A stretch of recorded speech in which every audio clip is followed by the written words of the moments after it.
Sejam bem-vindos, senhores, ao canal Autodefesa. Vamos fazer um videozinho na tora aí, na rapidez, sem edição, sem nada, para a gente comentar sobre as informações que estão aí pulsando na internet do novo decreto. O nosso excelentíssimo, amável, idolatrado ministro da Justiça, senhor Flávio Dino, deu uma entrevista essa semana, não sei que dia que foi aí, mas está pipocando e tal, falando sobre alguns termos do novo decreto, que o decreto sairia na sexta-feira. O decreto já está saindo já faz uns 2-3 meses, né? Então, se vai sair na sexta, ninguém sabe o que vai ter no decreto, ninguém sabe, mas vamos lá ver o que ele falou na tal da entrevista. Vamos colocar aqui em tela cheia. Vamos se basear na entrevista do nosso ministro e ver o que ele falou. Vamos começando aqui e a gente vai comentando. Portanto, é um decreto ponderado. Não, decreto ponderado. Não é um decreto de eliminação de armas. Não é de eliminação. E esse liberou-geral de responsável que acabou aumentando o poder das quadrilhas no Brasil. Essa aí é a principal alegação da esquerda no Brasil, da esquerda que eles estão utilizando para atacar os atiradores, atacar o controle de armas. Primeiro, a técnica básica que se utiliza, e que na maioria das vezes, muito poucos armamentistas conhecem e acabam causando a mesma confusão, que é colocar segurança pública, defesa do cidadão e esporte do tiro, tudo no mesmo balaio. Vocês vão ver aqui na continuidade da entrevista, eu assisti alguns pedaços ali da entrevista no completo, e o ministro faz isso, ele mistura tudo. Uma hora ele está falando de atirador esportivo, daí outra hora ele está falando de defesa do cidadão, daí outra hora ele está falando de segurança pública. São 3 assuntos totalmente diferentes, que eles não se relacionam. Tiro esportivo é um esporte, é tiro esportivo que a gente pratica.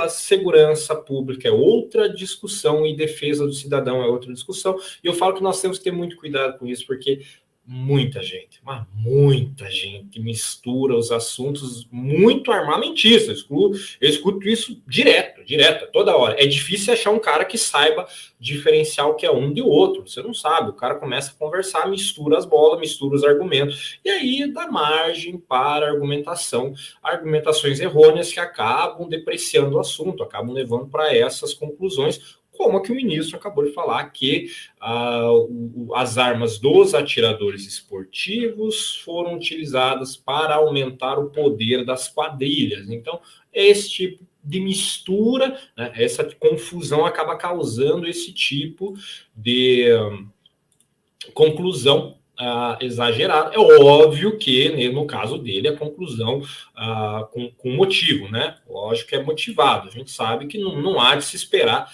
que um comunista seja armamentista, né? Como vai aumentar o vigor, ministro?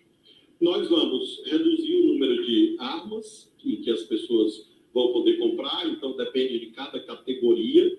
Então, armas de uso permitido, armas de uso restrito apenas para os atiradores esportivos. Então, continua as armas de restrito. De nível alto. Você vê que na mão dele ali ele faz um 3 ali, então ele não quis falar nível 3, mas nível alto. De competições internacionais, esse número de armas e munições vai reduzir mais ou menos pela metade, armas que as pessoas... Então, mais ou menos a metade. Basicamente, retornando o sistema que vigorava no Brasil até 2018. Retorna lá 2018. Então, vamos falar sobre essa parte aqui. Viu que ele falou ali, né? Retorna 2018, o nível, ele fez até com a mão lá no nível 3, ele falou nível mais alto, que quer dizer que é o nível, volta aos níveis 1, 2, 3 lá, que era da época do Lula, muito provavelmente volte isso aí, que é o que vem se dizendo. Isso eu acho que está bem consolidado dentro do que se espera pro decreto. O que está ali, que fica nessa confusão, vocês viram, ele falou, competições internacionais. Em 2018 se exigia nacional ou internacional. Então, eu acredito que fica, o próprio Luciano Lara, que participou ativamente nos grupos de trabalho, falou que a competição é nacional e internacional. Então, pode ser tanto uma quanto outra. Você não vai precisar viajar para o Paraguai para fazer competição. Em que pese que, se for preciso, a gente vai, né? Vamos lá fazer. Mas, a princípio, vai ter essa divisão. E ele fala ali, mais ou menos metade das armas. Então, leia-se, mais ou menos vai ficar entre 10 a 15 armas para o nível 3. O nível 1, com certeza, vai ser bem restritivo, o nível 2 também, e o nível 3 vai precisar fazer mais algumas coisinhas a mais, né? Mas, com certeza, um decreto que vai restringir bastante, você vai ter que comprovar muita coisa aí. Vamos continuando aqui com a nossa entrevista. Clubes de tiro não vão poder mais funcionar 24 horas. Então, clubes de tiro sem funcionar 24 horas, isso aí já era também já um esperado, né? Nada de muito novo, né? Não se esperava que fosse continuar a deixar. Se você é atirador esportivo e vai para uma competição, você não pode trafegar com a arma municiada, porque isso acaba funcionando como um porte de arma clandestino, uma burla, aquilo que a lei prevê. Essa do porte, né? Essa do porte, com certeza também seria veemente atacada. E para quem acompanha o trabalho de César Mello também, eu concordo muito plenamente com ele. Concordo plenamente com ele. Jogou-se muita coisa fora no altar do porte, né? Então, muita coisa se jogou fora pensando, tem que ter porte,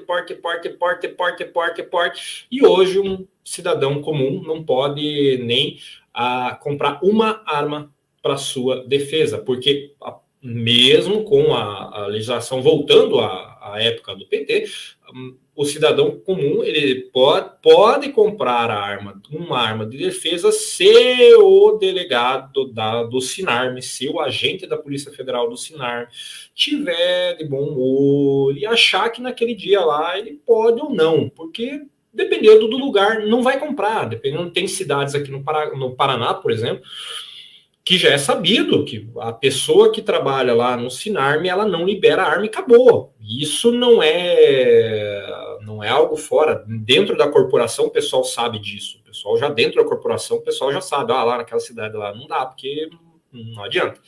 A pessoa que está lá não libera e não compra. Então, poxa, se jogou muito em cima do altar do porte.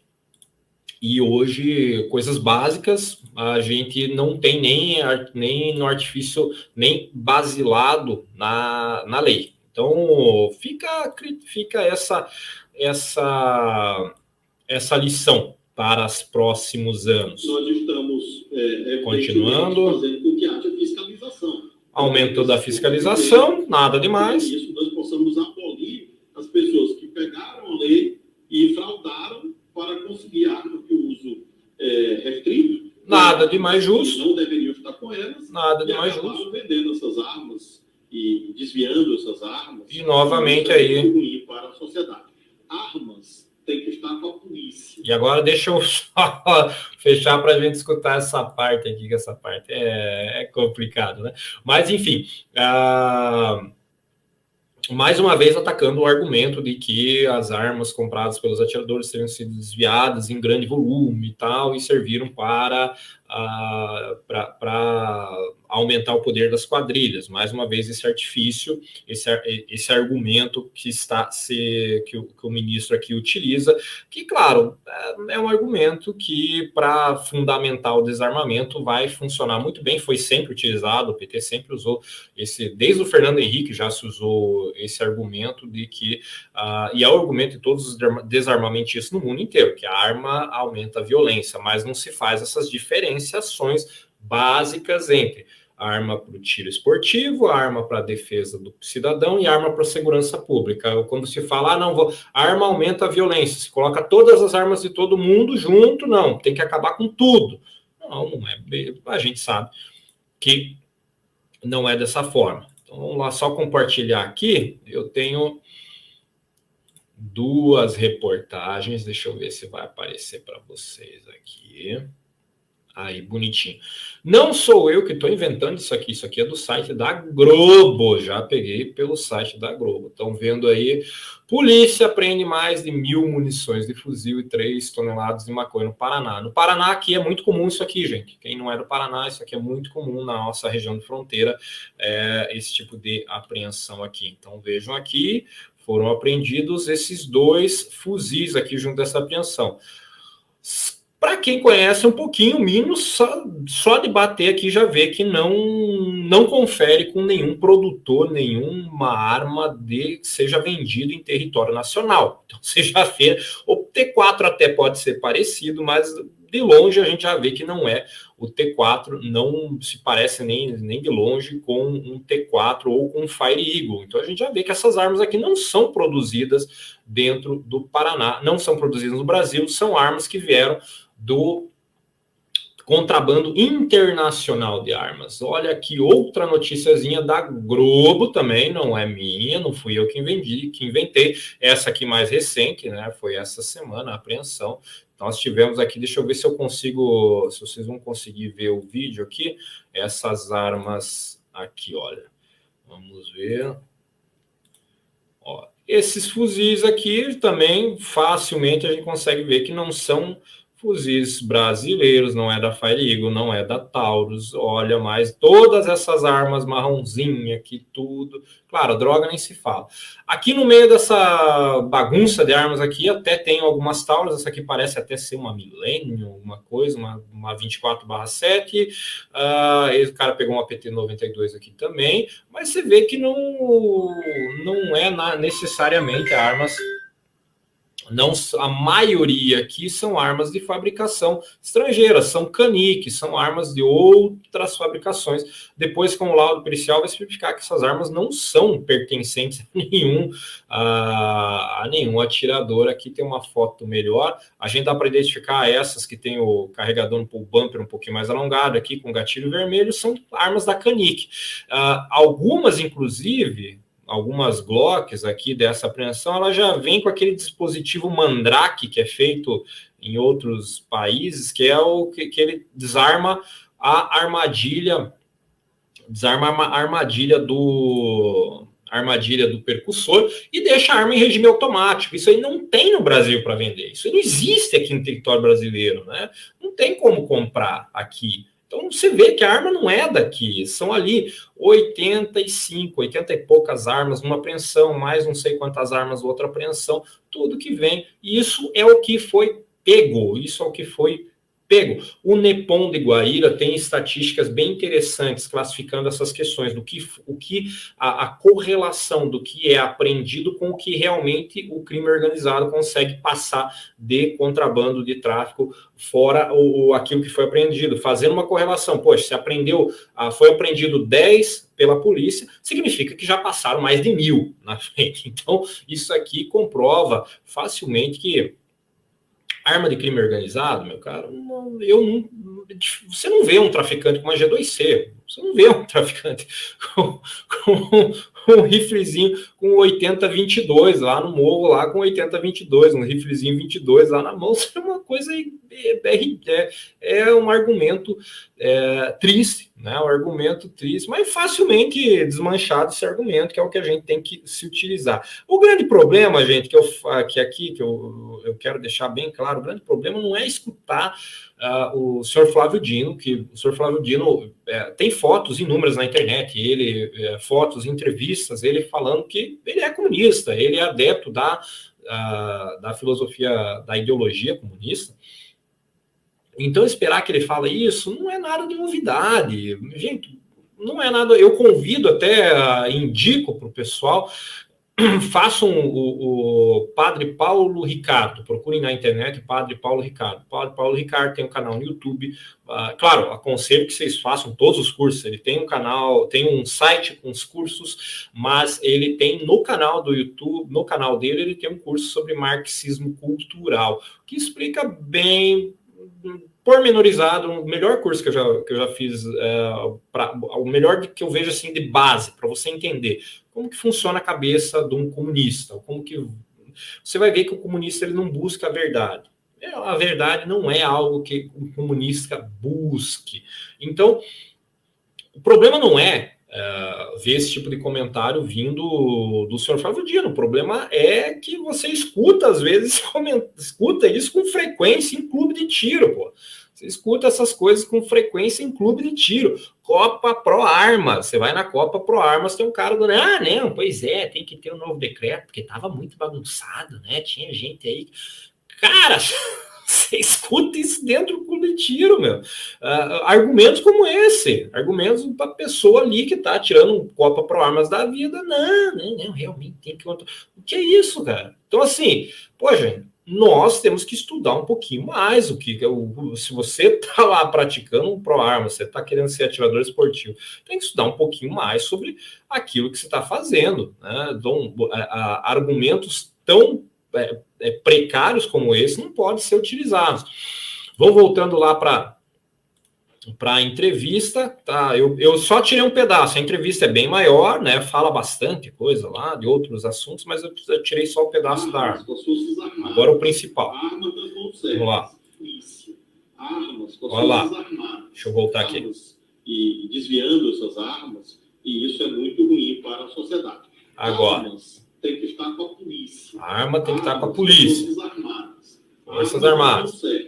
Se você tem uma polícia que está com uma pistola, .40, e o cidadão que está do outro lado está com um fuzil, como é que você admite que mãos privadas ou grupos privados tenham armas mais fortes do que as armas das forças policiais? E aí, Nana, para encerrar, algumas pessoas dizem Deixa eu terminar aqui, que daí a gente fala só. O que nós estamos fazendo é aprender o arco das quadrilhas e evitando ou cortando o caminho pelo qual essas armas chegam lá. Como é que essas armas chegam? E no Rio de Janeiro se fabrica fuzil, pistola, não. E como é que chega lá? Chega exatamente por esse comércio clandestino, indevido, por essas fraudes que nós estamos cortando. Aí, ó. Então vamos voltar ao comércio indevido. Caramba, onde é que tá o interromper aqui? Aqui, voltei. Novamente, o final da colocação dele, usando novamente o argumento de que o comércio indevido é essas fraudes que agora que transformaram o crime organizado. Mas o pior aí, o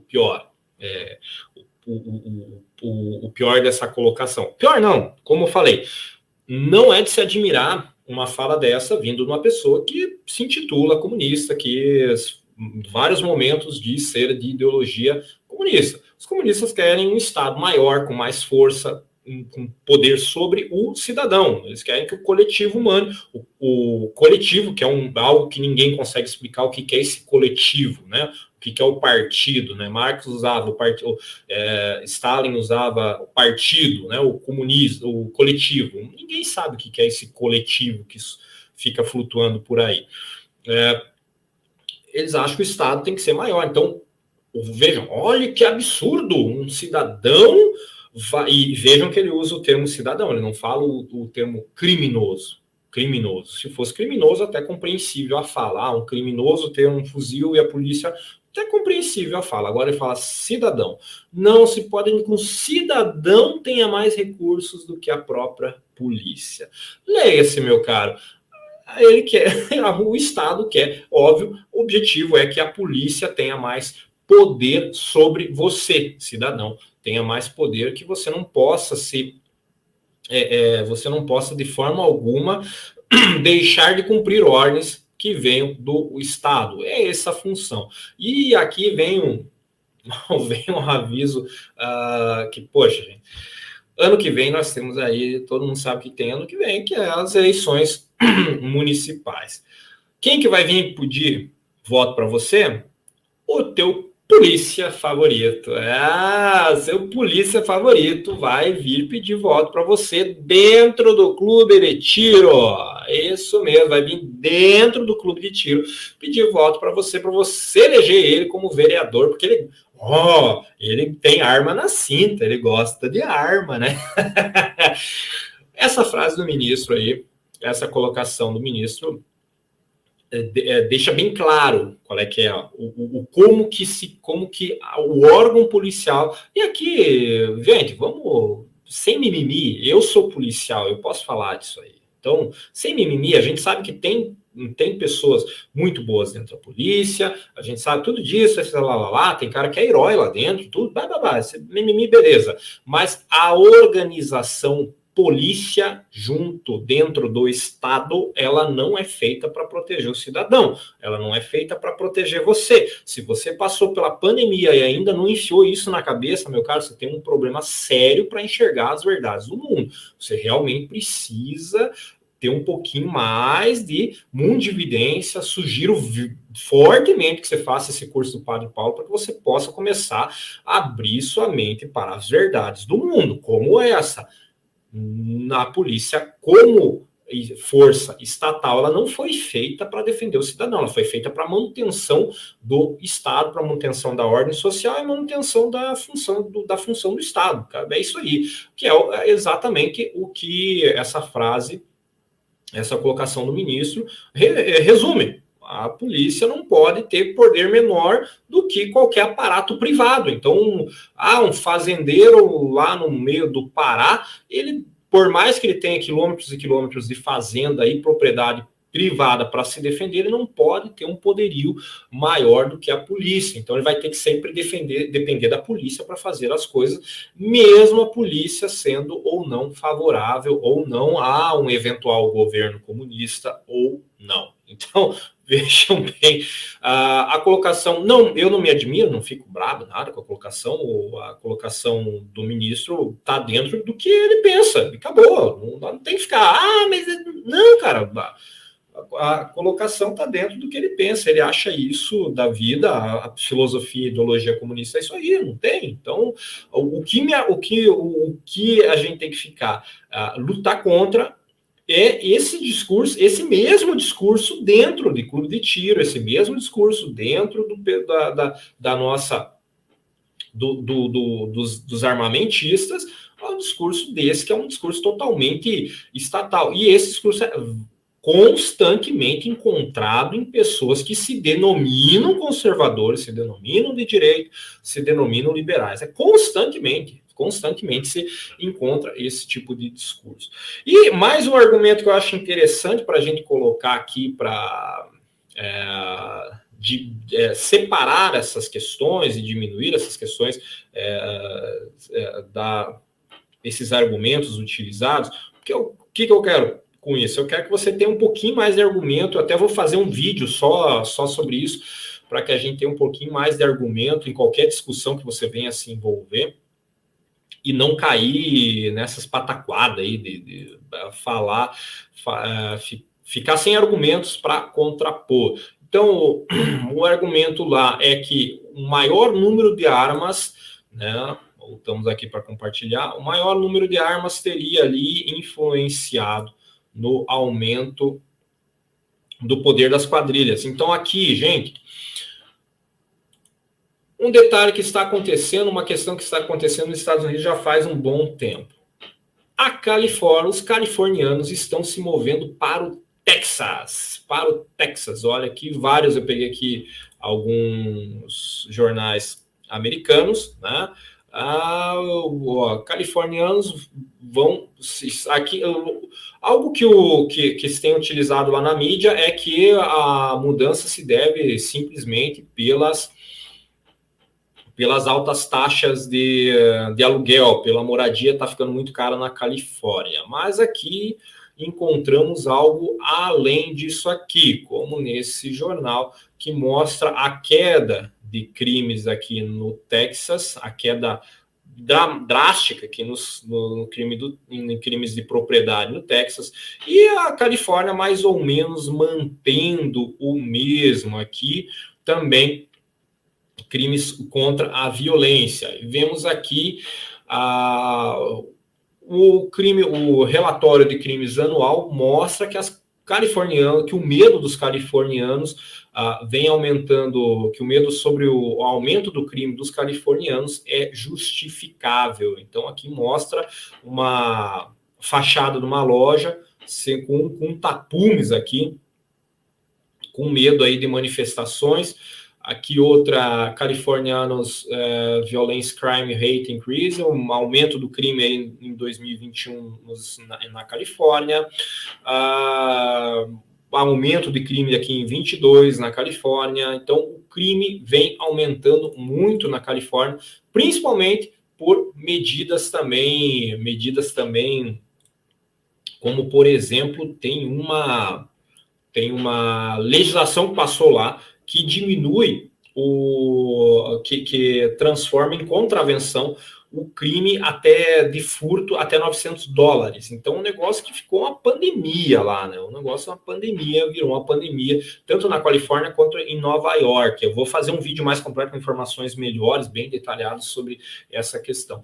O que justifica, então, você dizer que pessoas que estão no estado lindo, maravilhoso como a Califórnia, que é o mais restritivo sobre armas nos Estados Unidos, um dos mais restritivos sobre armas nos Estados Unidos, inclusive na Califórnia, você pode comprar uma Glock na Califórnia, mas tem que ser só até a geração 3. Se você quiser comprar outras gerações, você não compra, porque na Califórnia se travou uma lista em determinado tempo, se travou uma lista. Ó, até aqui você pode comprar. O que foi liberado, foi lançado de armas novas após aquilo ali, não pode mais comprar. Não pode.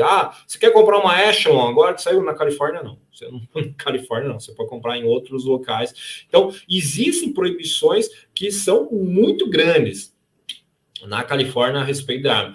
E no Texas é um lugar onde a galera anda com a arma na cinta, Então é proibido até lá o porte velado, necessita de permissão, mas você portar a arma, colocar um rifle, um AK-47 nas costas, você pode sair na padaria. Né? Então, poxa, por que é que os californianos se mudariam para lá?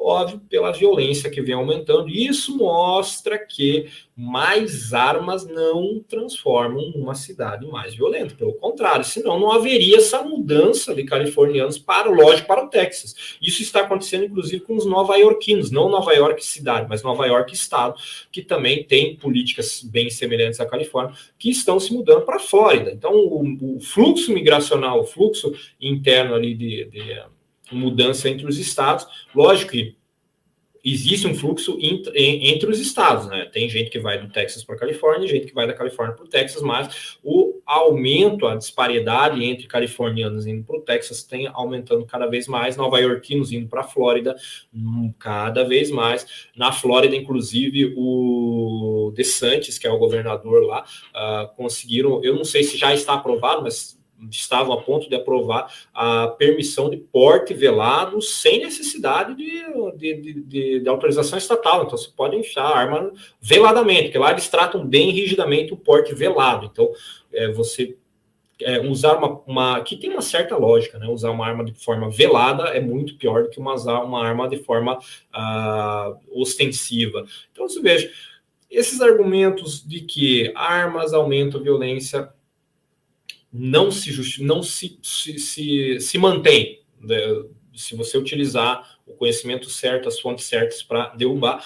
E também vem sempre se utilizado essa mistura, esse balaio de gato, que mistura segurança pública com tiro esportivo, com defesa do cidadão, se joga tudo no mesmo balaio. Para quê? Para enfraquecer as argumentações, porque daí você, mas isso, mas aquilo. E o problema, como eu falei, o problema não é um desarmamentista, um comunista, utilizar esse discurso. O problema é que a gente encontra esse discurso frequentemente, eu não vou dizer toda vez, mas frequentemente você vê esse discurso sendo feito em clubes de tiro. Então vamos estudar um pouquinho mais, gente, vamos melhorar um pouquinho mais nosso conhecimento a respeito do armamentismo para que nós não caiamos na mesma situação. Então, gente, só fazendo esse lá aqui para a gente tratar. É para sair sexta-feira o tal do decreto, que já era para sair na sexta-feira do mês passado, da semana passada, da outra semana. Ninguém sabe se vai sair esse negócio, mas parece que sai, Eu ainda tenho minhas dúvidas, não sei se o negócio fica mais um tempo, que para eles, quanto mais parado tiver, melhor. Do jeito que está, é a situação ideal para a pauta desarmamentista, para o governo. Porque daí está todo mundo parado esperando algo que talvez não aconteça, que talvez saia só no que vem. Então, todo mundo está parado, ninguém está saindo, mexendo nada, mas é o que parece que vai acontecer. O Luciano Lara fez uma live, fez um vídeo também com mais informações, falando que a princípio vai passar o controle do tiro esportivo para a Polícia Federal também, o que eu não sei se é bom ou se é ruim, não dá para dizer, tem que ver na prática o que vai dizer, o que vai acontecer. Tanto o Exército como a Polícia Federal são desarmamentistas, então você dizer que não vai piorar, não sei, cara, não sei. Melhorar é que não vai, né? Ficar do jeito que está não melhora, e para lá também não sei, vamos ver o que vai acontecer. Então essas informações também, o Salésio Nuz na live do W2C falou sobre os níveis também, o CEO da Taurus, que fez aquela cartinha marota lá para o ministro da Defesa, também falou dessa questão dos níveis. Então me parece que, pelos discursos de todos, a questão do nível já está concretizada. É algo que a gente pode se preparar, então se preparem com as suas habitualidades, vão para o clube de tiro, pega aqueles cartãozinhos que vocês têm antigo aí de as participações e treinos antigos, e já vão fazendo lá a listinha, colocando no Shot House, peça para a pessoa que faz esse serviço lá no teu clube de tiro para incluir na tua ficha de habitualidades, que não adianta você ter ido lá, você tem que ter um local em que o Exército possa fiscalizar. Se o Exército chegar no teu clube de tiro de vinculação e não achar as competições lá, ele não vai considerar, o Exército não vai ficar catando onde que você participou, ele vai no teu clube de tiro, onde você é filiado, onde você é atirador esportivo. Então, pega tudo que você tem, participei do outro clube, fui num clube em outra cidade, pega um comprovante e peça para o pessoal no teu clube de tiro colocar na tua ficha de habitualidade para que você tenha já essas contagens. Então, isso é o básico que a gente tem que fazer agora. Então, gente, só para a gente tratar dessas questões aí e falar um pouquinho sobre cultura armamentista. Muito obrigado aí quem viu o vídeo. Esse vídeo foi meio na tora mesmo, sem edição, mas para tratar desse assunto, porque essa semana, se sair, a gente comenta aí semana que vem. Se sair na sexta, provavelmente semana que vem a gente faz uma outra aí para comentar exatamente os termos do decreto. É isso aí, pessoal. Um grande abraço e até o próximo vídeo.